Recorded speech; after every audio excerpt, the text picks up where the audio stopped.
Hey guys, this is Jay Calder with JAYONBOXING here, giving you a preview and prediction for David Benavidez versus David Morrell. But of course, before we get started, please like, subscribe, share, all that stuff. It definitely helps out the channel. We're trying to kick off the year here nice, busy, and positive, so definitely appreciate it. And of course, leave all your picks, your take down in the comments section below. Greatly helps out. And a little bit of fight info here. As mentioned, we have the Battle of the Davids here with David Benavidez taking on David Morrell. This will be at the T-Mobile Arena in Las Vegas, Nevada, airing on Amazon Prime pay-per-view in the light heavyweight division with no titles on the line. So, first prediction of the year, and I think it's a pretty damn good one. You know, in a Battle of the Davids, as mentioned, we have two undefeated super middleweight / light heavyweights battling in a who gets to potentially be ignored by Canelo Alvarez match.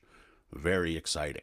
Still, I do love these kind of battles. You know, there's so much on the line, even if there isn't a belt up for grabs. You know, both have skills, differing skills, but skills nonetheless that should mesh for a good encounter. It's just a nice blend that can usually produce quality fights. No, the winner isn't really any closer to a guarantee for facing Canelo Alvarez, but could the winner potentially face the winner of Artur Beterbiev versus Dimitri Bivol too?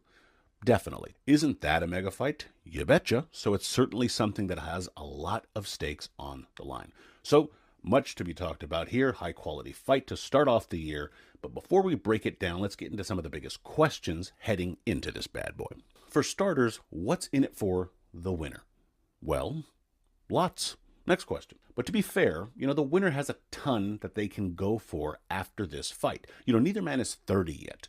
Theoretically, they can both still get better, and they will effectively be the man next in line at 175 pounds. You know, that's really where the money is. You know, that's tough money to earn with the likes of Beterbiev and Bivol at the weight, but still, that's where the money is. You get the biggest scalp of your career, a potential at jumping the line at 175 pounds. Yeah, there's definitely tons at stake. You just got to get through your toughest test. No biggie. I would also ask, though, who has more to lose? And to put it bluntly, I would answer Benavidez. Benavidez has basically cleared at 168 pounds, outside of Canelo, of course.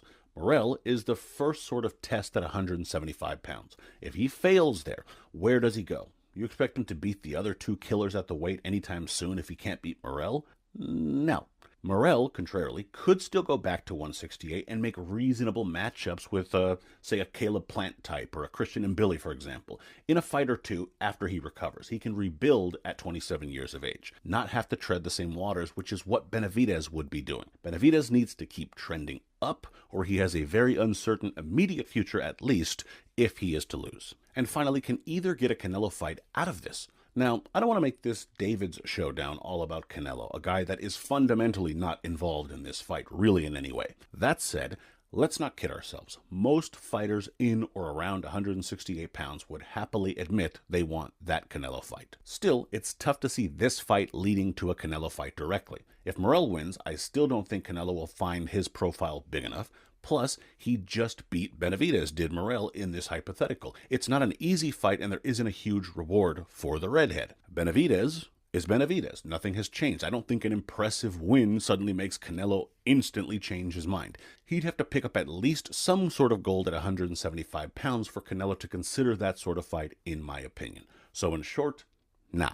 This definitely doesn't lead directly to that fight, and so you should really just look at this as opening up some other doors for you overall. Still, with all that said, time to break this fight down. Let's get into this pick. Now, we're going to start off with the slight favorite here, more on that in a bit, in David Benavidez. Important for Benavidez, I think, is going to be his combination punching. That's his bread and butter. Let's not kid ourselves. He's trying to put his shots together, and against someone who's trying to move and control the pace, the tempo, the direction of this fight overall, he definitely needs to string those shots together. Along the way in that action, he's definitely going to need to mix in the left hook. It's a shot he throws well anyway. He's Mexican, or at least part Mexican. He probably has it somewhere in his genetic code, and it's just a shot he throws really, really well, and against a southpaw can help line up that right-hand shot. More on that in a bit as well, and so it's certainly a shot that pays off for Benavidez. I would also suggest throwing it to the body.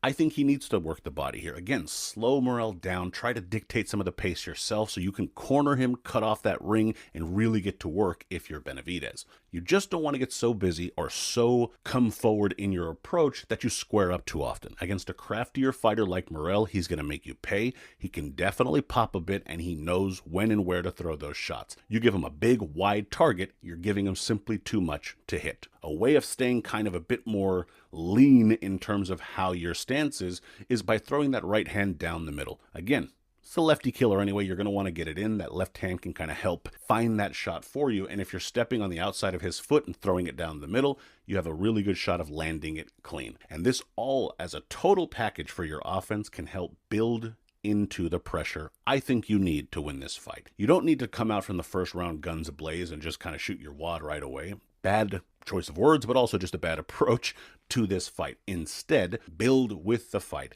as it starts to wear and tear on Morrell, and then it can definitely pay off for you in those later frames. Now, switching over to Morrell, I think to start off, you need to mix up that jab. You have a really good jab, and it's a shot that can force Benavidez to reset. Naturally, that's going to be a good thing for you, but you don't want to make it predictable where he can start timing it or looking to play off of it. Instead, stab it to the body sometimes, hit him in the chest, then start going up top with it, doubling it up, tripling it up, throwing it from slightly odd angles. You have very good angles, so work them in anyway, and I think that's a great approach for your jab. This is also going to force Benavidez to not tee off. That's what he's looking to do, and you have to force that out of him as much as he's trying to force that into the fight. The jab is going to help with that, making sure you're pushing him back when you can, making sure you're tying up in close if he gets in there. You just don't want him to try and put power as the primary focal point of this fight because it might not necessarily benefit you. Yes, you want to stay busy in this fight. I think you definitely do, but you don't want to exchange with Benavidez. That's kind of a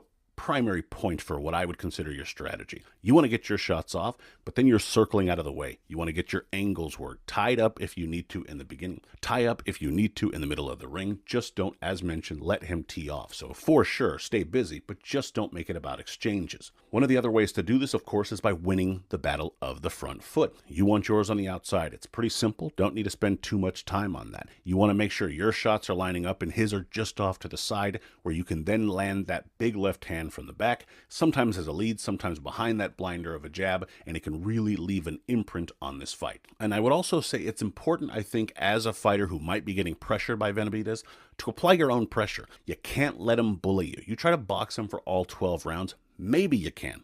Maybe you get hit late and it's all for naught.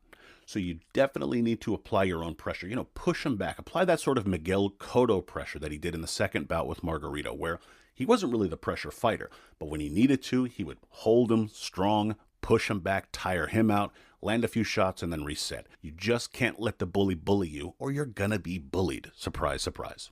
Now, in terms of my pick here, new year, maybe the same weirdo me, but either way, I'm picking David Morrell in a minor upset. I think the craftiness of Morrell will trouble Benavidez early, and he will use movement and well-placed shots, especially that very quick left backhand, to keep a lot of the work of the other David at bay. Yes, Benavidez is good and will have his moments. Maybe late with his pressure, it'll make it a bit closer, but he simply gets hit too often for someone as good as Morrell not to take advantage of it. David Morrell doesn't have a ton of pro fights, but he's looked the goods in almost all of them, and I think he gets it done here. Winner, David Morrell via split/majority decision. Let's see if I get my first pick wrong, kids. And in terms of the betting odds, as I said, we would get to them later. Now is later. We have Benavidez as a minor favorite coming in at a -165 with Morrell coming in at a +135. We also have the over-under set at 10.5 with the over coming in at a -330 and the under coming in at a +225. For me, yeah, the Morrell line makes sense. Obviously, I think he's going to win. I think he's a very live dog, if you want to call him that, and has the skills to get it done. Benavidez, however, definitely has value. Anytime you're getting 1.5 to 1 in your favor or better in a legit pick'em fight, there's value. So if you believe it, take it. There's nothing wrong with that. Both have power, so maybe the under is attractive here too, but I, like most, see this fight hitting the cards, so that's kind of up in the air. Let the world decide that one for you, because I really don't have much advice for you there. In any event, those are your odds. And my prediction record as of this recording is blank across the board, obviously. But let me know your thoughts, your bets, your picks, all that good stuff down in the comments. And of course, check out the social media up top. Check out JAYONBOXING.com, subscribe, and check out another video here. Until next time.